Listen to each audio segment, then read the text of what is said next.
Hello guys, welcome to green agriculture classes Ajmer. तो आज की क्लास में आप सभी का स्वागत है। तो आज अपन पढ़ेंगे मूंग। मूंग के बारे में अपन जानेंगे मूंग क्या होती है, क्या बॉटनिकल नेम होता है, क्या नहीं होता। मूंग के बारे में आज अपन पढ़ेंगे। अपनी दूसरी क्रॉप है मूंग। अपन ने चना अपन ने कंप्लीट कर लिया था नेक्स्ट क्लास में। आज अपनी आती है मूंग, तो मूंग के बारे में आज अपन पढ़ेंगे। देखते हैं मूंग का बॉटनिकल नेम क्या होता है, क्या कुल होता है, क्या उत्पत्ति स्थान है, कितने इसके अंदर गुणसूत्रों की संख्या पाई जाती है। आज मूंग के बारे में पूरी चीजें पढ़ेंगे, डीपली पढ़ेंगे। लेकिन जो भी पढ़ेंगे वो सफिशियंट पढ़ेंगे। तो वीडियो को देखने से पहले लाइक शेयर व चैनल को सब्सक्राइब जरूर कर लें, और चैनल को सब्सक्राइब करके बेल आइकन को दबा लें, जिससे कि आपको हमारी हर नई वीडियो को नोटिफिकेशन मिलता रहे। तो चलते हैं, इसके आगे बढ़ते हैं क्लास के अंदर।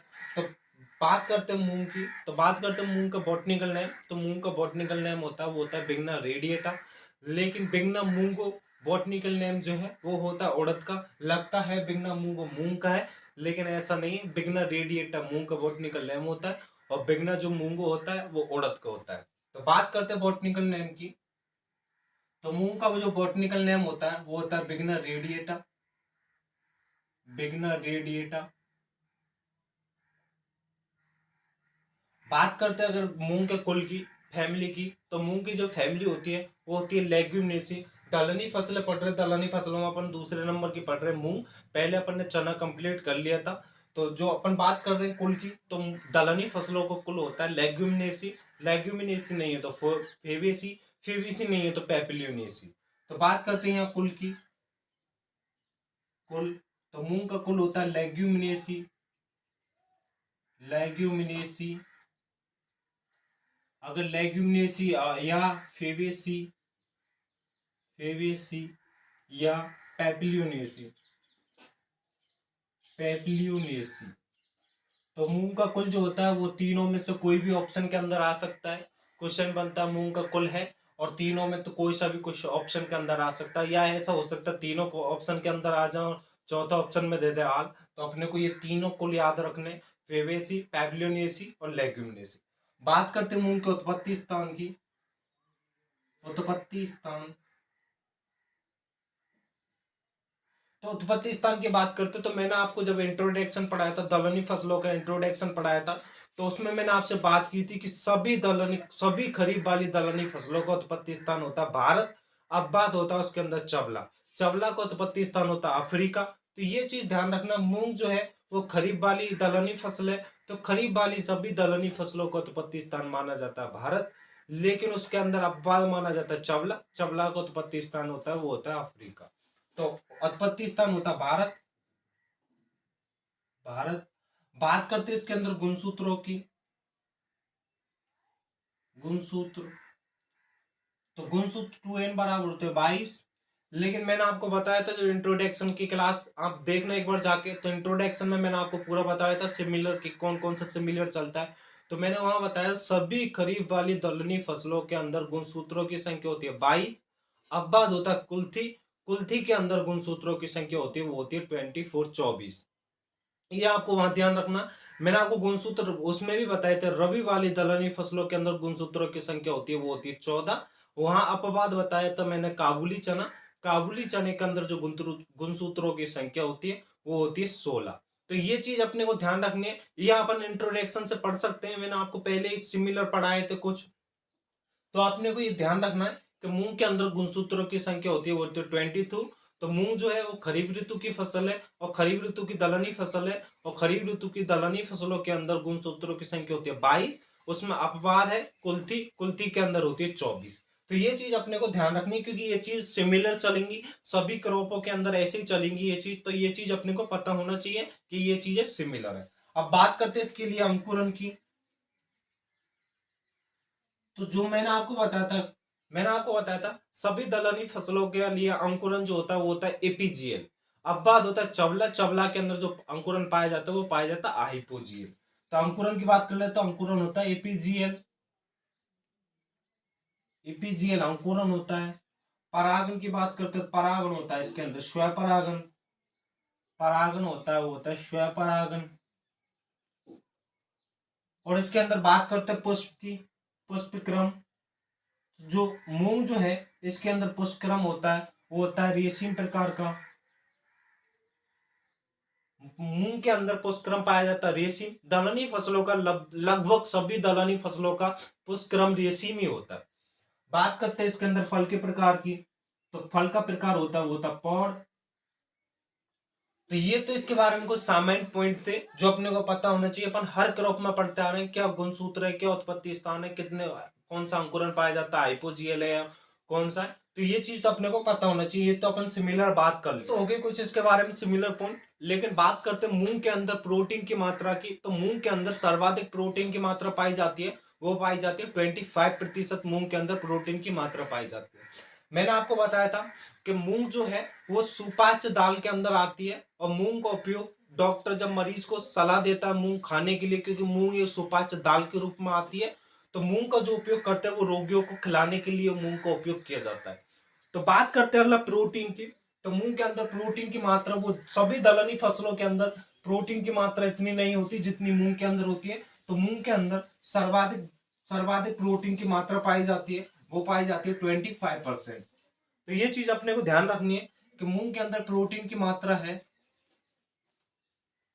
तो मूंग के अंदर प्रोटीन की मात्रा पाई जाती है, वो पाई जाती है 25%। तो यहां लिख लो सर्वाधिक मात्रा में पाई जाती है, सर्वाधिक। तो मूंग के अंदर जो प्रोटीन की मात्रा पाई जाती है वो सभी दालों से सर्वाधिक मात्रा में मूंग के अंदर प्रोटीन की मात्रा पाई जाती है, वो पाई जाती है 25%। अपन ने बात की थी चने के अंदर प्रोटीन की मात्रा, तो चने के अंदर प्रोटीन की मात्रा पाई गई थी, वो पाई गई थी 10%। तो ये चीज अपने को ध्यान रखनी है। अब बात कर लेते हैं इसके बारे में, कुछ और पढ़ लेते हैं। मूंग की जो दाल है वो सुपाच्य होती है, इसलिए डॉक्टर उसको रोगी को खाने के लिए सलाह देते हैं, क्योंकि वो दाल सुपाच्य मानी जाती है। ये चीज अपने को पता होना चाहिए। अब बात कर लेते हैं इसके लिए जलवायु कैसी होती है और इसके लिए मृदा कैसी मानी जाती है उपयुक्त, तो उसकी बात कर लेते हैं। तो अपना अगला पॉइंट आता है वो आता है जलवायु एवं मृदा।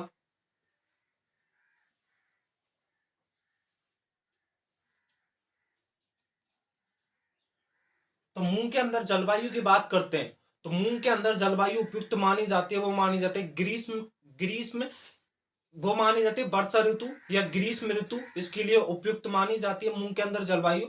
लेकिन जो मूंग का जो पौधा होता है वो अपन गेहूं की फसल कटने के बाद में तुरंत बोते हैं मूंग को, क्योंकि मूंग जो है वो कम समय में उगने वाली फसल है। तो ये चीज अपने को ध्यान रखनी है। मूंग के लिए जो जलवायु उपयुक्त मानी जाती है वो मानी जाती है वर्षा ऋतु तथा ग्रीष्मकालीन ऋतु इसके लिए उपयुक्त मानी जाती है। और मूंग का जो पौधा है वो शीतरी पादप होता है, एचडीपी पौधा होता है और खरीफ ऋतु का पौधा होता है। तो बात करते हैं मूंग जो है वो शीतरी पादप है, शीतरी पादप है, एचडीपी पौधा है और खरीफ ऋतु का पौधा है, खरीफ ऋतु का पौधा। मूंग का जो पौधा होता है वो होता है शीतरी पादप होता है, एचडीपी पौधा होता है और खरीफ ऋतु का पौधा होता है। ये अपने को ध्यान रखनी है। और इसके लिए जलवायु उपयुक्त मानी जाती है, वो मानी जाती है वर्षा ऋतु या ग्रीष्म काल ऋतु इसके लिए उपयुक्त मानी जाती है। वर्षा वर्षा तथा ग्रीष्म ऋतु उपयुक्त मानी जाती है, उपयुक्त मानी जाती है, मानी जाती है। तो इसको वर्षा ऋतु के अंदर बो सकते हैं या ग्रीष्म ऋतु के अंदर बो सकते हैं। गेहूं की कटाई ग्रीष्म ऋतु स्टार्ट होने पर, गेहूं की कटाई मध्य ग्रीष्म ऋतु के अंदर करते हैं और गेहूं की कटाई करने के तुरंत बाद इसको बोते हैं। तो ये चीज अपने को ध्यान रखनी है। अब बात कर लेते हैं अपन तापमान की, तो इसके लिए कितना तापमान उपयुक्त होता है। तो मूंग की जो फसल है इसके लिए 25 से 35 डिग्री सेंटीग्रेड तापमान उपयुक्त माना जाता है। ये चीज अपने को पता होना चाहिए। मूंग की फसल के लिए कितना तापमान उपयुक्त होता है, तो मूंग की फसल के लिए जो तापमान उपयुक्त होता है वो होता है 25 से 35 डिग्री सेंटीग्रेड। तो कितना तापमान, तो मूंग की फसल के लिए 25 डिग्री से 35 डिग्री सेंटीग्रेड तापमान उपयुक्त माना जाता है, उपयुक्त माना जाता है, माना जाता है। तो मूंग के लिए कितना तापमान उपयुक्त माना जाता है, तो मूंग की फसल के लिए 25 से 35 डिग्री सेंटीग्रेड उपयुक्त माना जाता है। तो ये तापमान इसके लिए अपने को ध्यान रखनी है। अब बात कर लेते हैं इसके बारे में मृदा की। तो मूंग के लिए मृदा कौन सी उपयुक्त होती है? तो बात करते हैं मृदा की, तो मूंग जो है राजस्थान की सभी मृदाओं में उगाती है। मूंग की बुवाई राजस्थान की सभी मृदाओं में की जा सकती है। मूंग ऐसा पौधा है जो राजस्थान की सभी मृदाओं में सर्वाइव हो जाता है, उगाता है। लेकिन अगर इसके लिए मिट्टी उपयुक्त मृदा की बात करते हैं तो इसके लिए जल निकास युक्त दोमट मृदा उपयुक्त मानी जाती है। तो मूंग जो है राजस्थान की सभी मृदाओं में उगाई जाती है, लेकिन इसके लिए उपयुक्त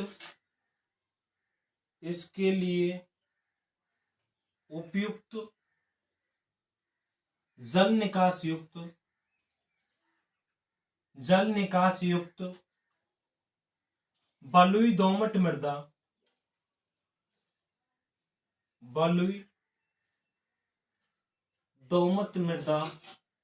उपयुक्त मानी जाती है।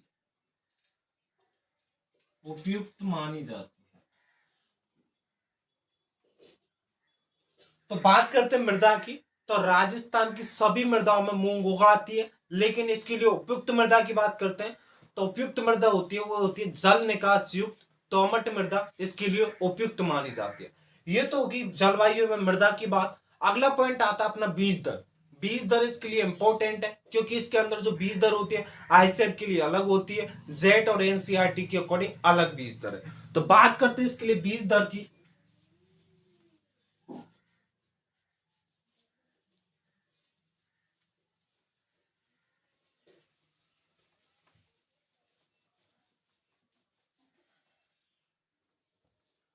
तो बात कर लेते हैं, अगला पॉइंट आता है अपना बीज दर। बीज दर की बात करते हैं अपन आईसीआर के अकॉर्डिंग इसके लिए बीज दर कितनी होती है। तो आईसीआर के अकॉर्डिंग अगर बात कर रहे हैं इसके लिए बीज दर, तो आईसीआर के अकॉर्डिंग इसके लिए बीज दर मानी जाती है, वो मानी जाती है 12 से 15 किलोग्राम प्रति हेक्टेयर। तो आईसीआर के अकॉर्डिंग इसके लिए बीज दर मानी जाती है 12 से 15 किलोग्राम प्रति हेक्टेयर। तो आईसीआर के अकॉर्डिंग इसके लिए बीज दर मानी जाती है 12 से 15 किलोग्राम प्रति हेक्टेयर। आईसीआर के अकॉर्डिंग, आईसीआर के अंदर अगर क्वेश्चन आता है तो इसका आंसर जाएगा 12 से 15 किलोग्राम प्रति हेक्टेयर। लेकिन बात करते हैं अपन एनसीईआरटी या जेड के अकॉर्डिंग बात करते हैं, तो एनसीईआरटी और जेड के अकॉर्डिंग इसकी बीज दर होती है वो होती है 15 से 20 किलोग्राम प्रति हेक्टेयर। ये होती है जेड व एनसीईआरटी के अकॉर्डिंग, तो एनसीईआरटी पे जेड के अकॉर्डिंग इसके लिए बीज दर मानी जाती है वो मानी जाती है 15 से 20 किलोग्राम प्रति हेक्टेयर। लेकिन बात करते हैं आईसीआर के लिए, आईसीआर के अकॉर्डिंग इसके लिए बीज दर मानी जाती है वो मानी जाती है 12 से 15 किलोग्राम प्रति हेक्टेयर। ये अपने को ध्यान रखनी है। लेकिन जो मूंग जो है, मूंग एक मिश्रित फसल के लिए भी उपयोग की जाती है, मिश्रित फसल में भी काम ली जाती है। तो मिश्रित फसल के लिए मूंग की बीज दर कितनी रखी जाती है? तो मिश्रित बुवाई के लिए मूंग की बीज दर रखी जाती है वो रखी जाती है 8 से 10 किलोग्राम प्रति हेक्टेयर। तो यहां लिख लो मिश्रित बुवाई के लिए, मिश्रित बुवाई के लिए बीज दर, तो मिश्रित बुवाई के लिए बीज दर मानी जाती है वो मानी जाती है 8 से 10 किलोग्राम प्रति हेक्टेयर। यह चीज अपने को ध्यान रखनी है क्योंकि मूंग की जो बुवाई की जाती है वो मिश्रित बुवाई भी की जाती है। तो मिश्रित बुवाई के लिए मूंग की बीज दर रखते हैं वो रखते हैं 8 से 10 किलोग्राम प्रति हेक्टेयर। आईसीआर के अकॉर्डिंग बीज दर होती है 12 से 15 किलोग्राम प्रति हेक्टेयर। बात करते हैं जेट और एनसीईआरटी के अकॉर्डिंग, तो जेट और एनसीईआरटी के अकॉर्डिंग होती है वो होती है 15 से 20 किलोग्राम प्रति हेक्टेयर। तो ये चीज अपने को ध्यान रखनी है, बीज दर अपनी इतनी अपने को ध्यान रखनी है। आगे अपन बात करते हैं इसके लिए खरपतवार प्रबंधन की बात कर लेते हैं, कौन कौन से इसके अंदर खरपतवार नाशी यूज किए जाते हैं और कौन कौन से टाइम किए जाते हैं। तो बात करते हैं, अगला अपना पॉइंट आता है वो आता है खरपतवार प्रबंधन। खरपतवार प्रबंधन,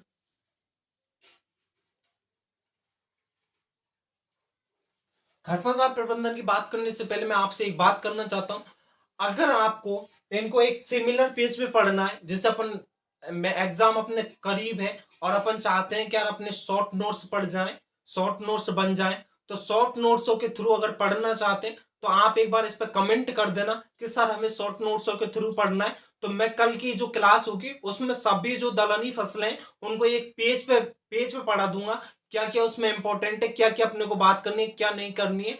तो वो चीजें मैं सभी आपको बता दूंगा। तो आपको अगर शॉर्ट पढ़ना है तो प्लीज इस पर कमेंट कर दें कि हमें शॉर्ट पढ़ना है, और शॉर्ट नहीं पढ़ना है तो आप चल रहे हैं ऐसे ही पढ़ेंगे, एक एक क्रॉप के बारे में सिमिलर पढ़ेंगे। लेकिन मेरे को लगता है कि हमें शॉर्ट पढ़ना चाहिए, क्योंकि एग्जाम की दृष्टि से अगर देखें तो अपन लास्ट के दिन जो अपन एक पेज पे लिखते हैं पूरी फसलों का अपन निचोड़ लिख लेते हैं, तो वो चीज अपने को कहीं ना कहीं इंपॉर्टेंट देती है। तो मुझे लगता है वो चीज इंपॉर्टेंट है। तो हो सकेगा तो आप कमेंट कर देना, नहीं तो अपन कल देखेंगे अपने को कैसे पढ़ना है। लेकिन आपको अगर ऐसे पढ़ना है तो आप कल कमेंट कर सकते हैं, मैं आपको कल की क्लास में ऐसे पढ़ा सकता हूँ।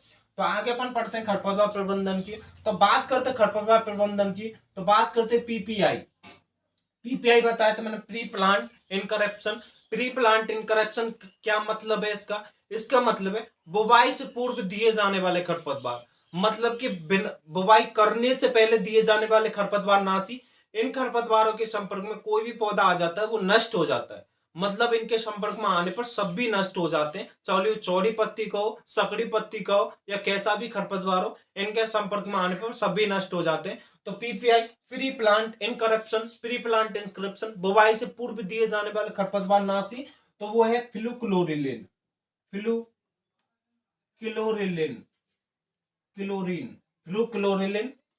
तो बुवाई से पूर्व दिए जाने वाले खरपतवार नाशी वो है फ्लूक्लोरिलिन। बात करते हैं पीई की। पीई का मतलब है प्री इमरजेंसी। प्री इमरजेंसी बुवाई के बाद तथा अंकुरन से पहले, बुवाई के बाद तथा अंकुरन से पहले दिए जाने वाले खरपतवार नाशी उन्हें बोलते हैं प्री इमरजेंसी। तो प्री इमरजेंसी के अंदर कौन से खरपतवार नाशी का उपयोग किया जाता है? वो किया जाता है पेंडामेथालिन, पेंडामेथालिन। प्री इमरजेंसी के अंदर पेंडामेथालिन का उपयोग किया जाता है। बात करते हैं पीओई। पीओई की फुल फॉर्म क्या है? पीओई का मतलब है पोस्ट इमरजेंसी। पोस्ट इमरजेंसी बुवाई के बाद तथा अंकुरन के बाद दिए जाने वाले खरपतवार नाशी, मतलब बात करें खड़ी फसल के अंदर दिए जाने वाले खरपतवार नाशी को बोलते हैं पोस्ट इमरजेंसी। तो खड़ी फसल के अंदर दिए जाने वाले खरपतवार नाशी है वो है एमेजाथापर। कौन सा खरपतवार नाशी? वो है एमेजाथापर, एमेजाथापर। तो ये अपने को ध्यान रखना, तीनों खरपतवार नाशी अपने को ध्यान रखना है। बुवाई से पूर्व दिए जाने वाले खरपतवार नाशी फ्लूक्लोरिन, बुवाई के बाद तथा अंकुरन से पहले दिए जाने वाले खरपतवार नाशी पेंडामेथालिन, और खड़ी फसल में दिए जाने वाले खरपतवार नाशी वो है एमेजाथापर। ये अपने को ध्यान रखना। यहां लिख लो बुवाई से पूर्व, बुवाई से पूर्व, पूर्व। यहां बुवाई के बाद, बुवाई के बाद तथा अंकुरन से पहले, अंकुरन से पहले। यहां लिख लो खड़ी फसल में, खड़ी फसल में। तो ये अपने को तीनों ध्यान रखने। बुवाई के बाद कौन सा दिया जाता है? तो यहां अपने को लिख लेना बुवाई से पूर्व दिए जाने वाले खरपतवार ना, बुवाई के बाद तथा अंकुरन से पहले, और यहाँ खड़ी फसल में। तो ये अपने को तीनों ध्यान होने चाहिए, बुवाई के बाद दिए जाने वाले खरपतवार नाशी और बुवाई से पहले दिए जाने वाले खरपतवार नाशी। तो ये चीज अपने को सभी ध्यान होनी चाहिए, कौन कौन से इसके अंदर खरपतवार नाशी है। अब बात कर लेते हैं इसके अंदर अगला पॉइंट आता है, वो आता है सिंचाई प्रबंधन की। बात कर लेते हैं कैसी सिंचाई रखते हैं इसके अंदर, कौन कौन सी सिंचाई होती है इसके अंदर। तो मेनली अगर बात करते हैं दलहनी फसलों के अंदर सिंचाई की बात करते हैं, तो मेनली सिंचाई इसके अंदर दो दी जाती है। तो पहली जो सिंचाई देते हैं वो देते हैं अपन फूल आने पर, दूसरी सिंचाई देते हैं वो देते हैं पौध बनते समय। तो अपन बात करते हैं सिंचाई प्रबंधन की। तो अगला पॉइंट आता है अपना सिंचाई प्रबंधन, सिंचाई प्रबंधन। तो बात करते हैं सिंचाई प्रबंधन की। तो सिंचाई प्रबंधन के लिए अपन दो सिंचाई देते हैं। तो दो सिंचाई देने पर, तो दो सिंचाई देते हैं। तो पहली जो सिंचाई देते हैं वो देते हैं फूल आने पर, फूल आने पर, और दूसरी सिंचाई देते हैं वो देते हैं पौध बनते समय, पौध बनते समय। पौध का मतलब फल बनते समय। लेकिन यहाँ मैंने सिंचाई प्रबंधन आपको अपवाद बताया था, अपवाद चना बताया था। चने के अंदर अगर अपन फूल आने पर सिंचाई देंगे तो उसके फूल सभी झड़ जाएंगे, तो उसके अंदर जो सिंचाई देते वो देते फूल आने से पहले। तो ये चीज अपने को ध्यान रखनी है, क्योंकि ये चीज इंपॉर्टेंट है। सिंचाई प्रबंधन इसके लिए इंपॉर्टेंट आता है, अपवाद ध्यान रखना है, बाकी सभी फसलों में सिमिलर चलेगा। अब बात कर लेते हैं उर्वरक की। उर्वरक प्रबंधन, उर्वरक प्रबंधन, तो उर्वरक प्रबंधन की बात करते हैं। जो दलहनी फसलें हैं, दलहनी फसलों के अंदर जो नाइट्रोजन की मात्रा दी जाती है वो कम दी जाती है, फास्फोरस की मात्रा दी जाती है वो ज्यादा दी जाती है। क्यों दी जाती है? क्योंकि फास्फोरस की मात्रा ज्यादा देने से जड़ों का निर्माण अधिक होगा, और जड़ों का निर्माण अधिक होगा तो नाइट्रोजन स्थिरीकरण अधिक होगा। तो ये चीज अपने को ध्यान रखनी है। फास्फोरस की मात्रा दलहनी फसलों के अंदर क्यों ज्यादा देते हैं? क्योंकि वहां जड़ों का निर्माण ज्यादा होगा, और जड़ों का निर्माण अधिक होगा तो वहां नाइट्रोजन स्थिरीकरण अधिक होगा। तो यहाँ बात करते हैं अपन एन नाइट्रोजन की।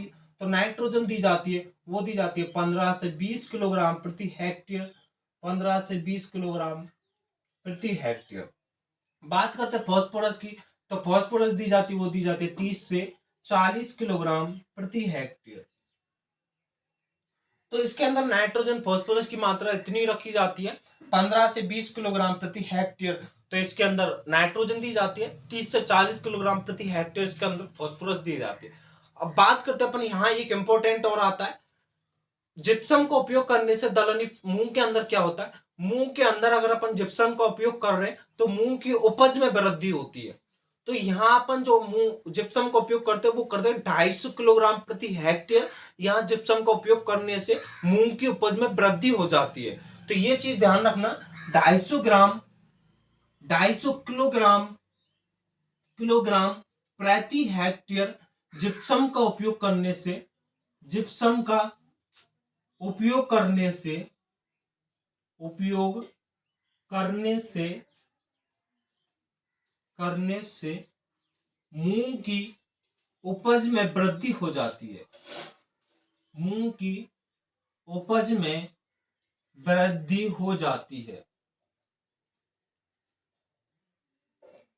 तो यहां पर ने बात कर ली मूंग की उपज में वृद्धि कब होगी? अपन 250 किलोग्राम प्रति हेक्टेयर की दर से जिप्सम खेत के अंदर दे देंगे तो वहां क्या होगा? वहां मूंग की उपज में वृद्धि हो जाएगी। तो ये अपने को ध्यान रखना।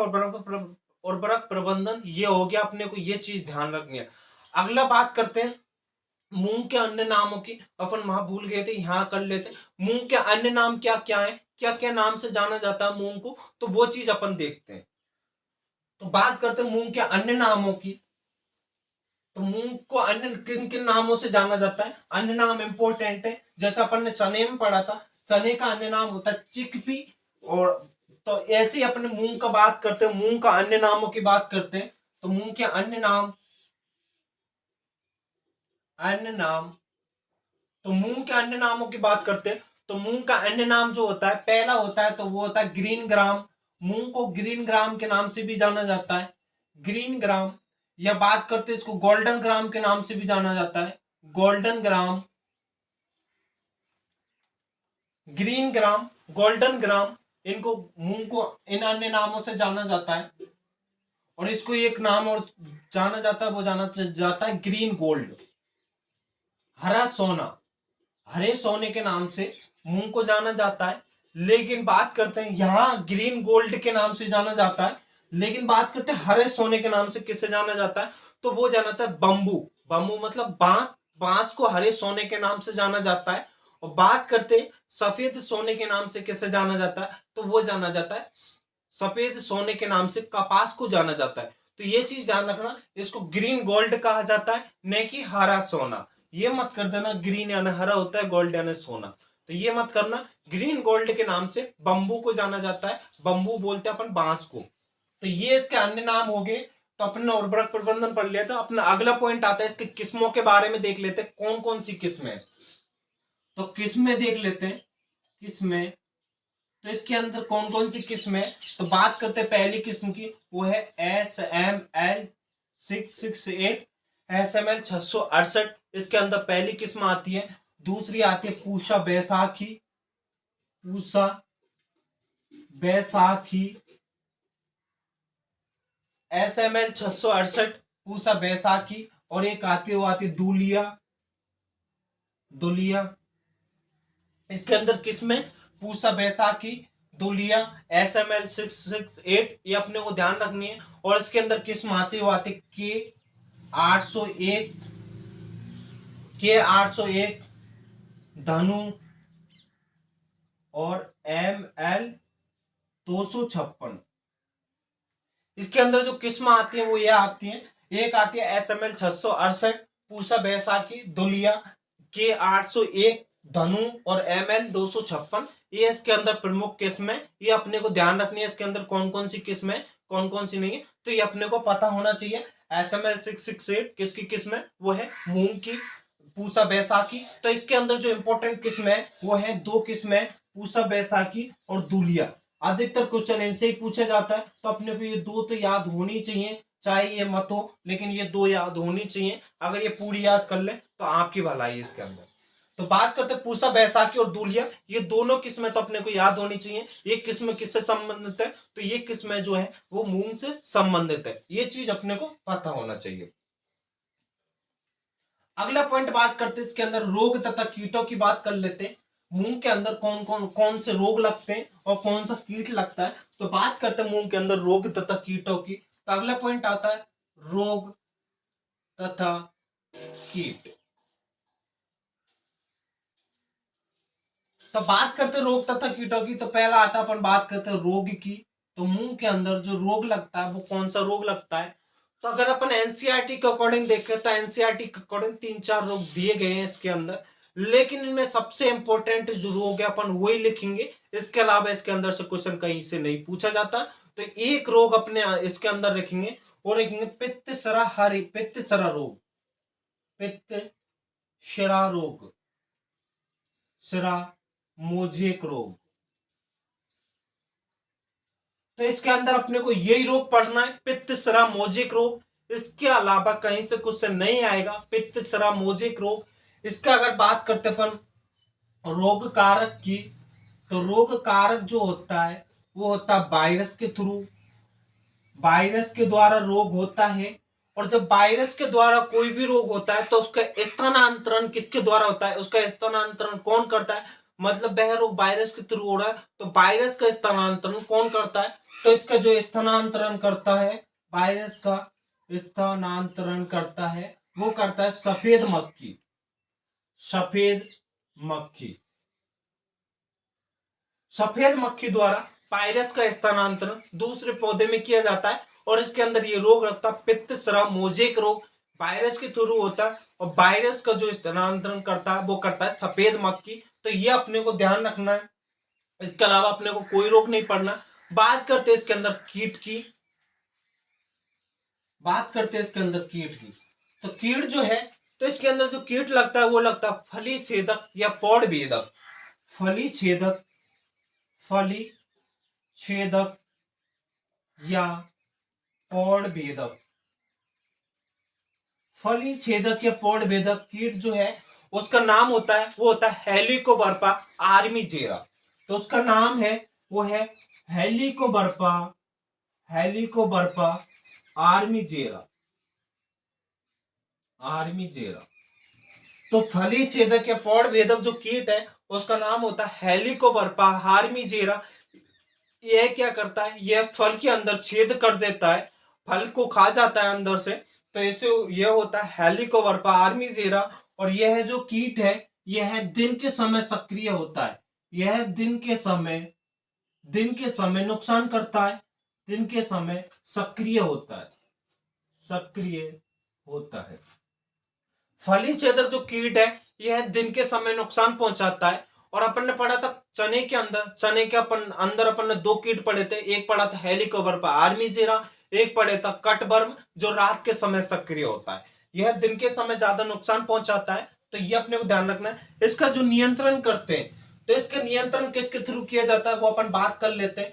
जो हेलिकोबर्पा आर्मीजेरा जो कीट है इसका नियंत्रण किसके थ्रू किया जाता है, तो इसका नियंत्रण किया जाता है एनपीवी, एनवीपी के थ्रू। एनपीवी नियंत्रण,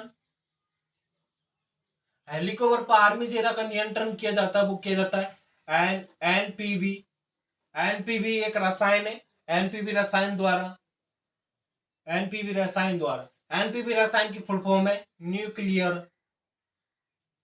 न्यूक्लियर पॉलीहाइड्रोसिस वायरस।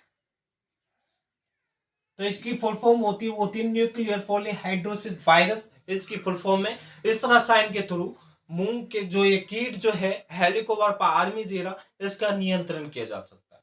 तो ये तो हो गई इसके बारे में, अपन ने बात कर ली रोग तथा कीटों की। अगला पॉइंट आता अपन उपज या यील्ड, इसकी उपज कितनी होती है, तो उपज की बात कर लेते हैं।